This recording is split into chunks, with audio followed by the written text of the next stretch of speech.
Mas Fahmi, kalau berkaca dengan usulan dari Kemenhan ke DPR ini bagaimana Mas? Apakah ini masuk akal dana yang dibutuhkan sebesar 17T untuk tambahannya? Iya, kalau menurut saya sih permintaan ini bukan hal yang berlebihan ya. Oke. Ini kan Hmm.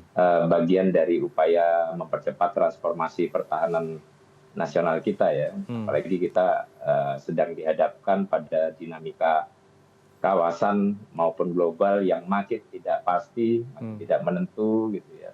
Mulai dari rivalitas kekuatan besar, kemudian Hmm. ketegangan di berbagai kawasan termasuk di sekitar kita ya, di Cina Selatan maupun sebelah Barat, kemudian di sebelah Timur kita juga ada, Hmm. kemudian juga belum lagi ancaman cyber maupun konflik-konflik yang sifatnya non konvensional. Hmm. Nah kita saya kira sulit ya untuk bertahan dengan alutsista lama, kemudian Hmm. sistem pertahanan yang belum sepenuhnya terintegrasi. Hmm. Jadi saya kira ini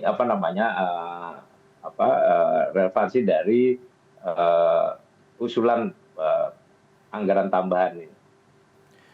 Kalau untuk jangka panjang, Mas, dengan adanya usulan tambahan ini, apakah melihatnya pemerintah terus menggenjot belanja pertahanan tanpa memikirkan reformasi struktural di tubuh Kemhan dan juga TNI?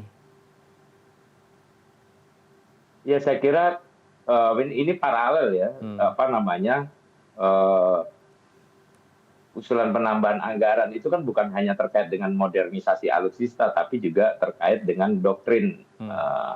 dan strategi pertahanan ya. Ya. Kita membutuhkan sistem pertahanan yang lebih adaptif, lebih Hmm. relevan dengan karakter ancaman saat ini maupun di masa depan gitu ya. Kita Hmm. lihat Hmm. eh, apa namanya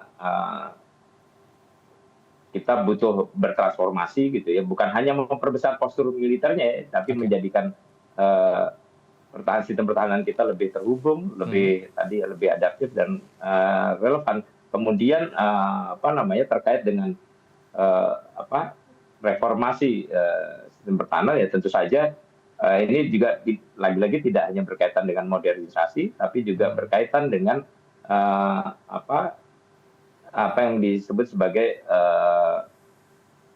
penyesuaian ya untuk mendapatkan daya gentar yang lebih kredibel gitu ya di tengah kompetisi kekuatan baik regional maupun global tadi. Oke. Jadi Hmm. ya kita perlu menempatkan pertahanan ini dalam kerangka kepentingan yang lebih besar dan jangka panjang, bukan sekedar respon jangka pendek saja.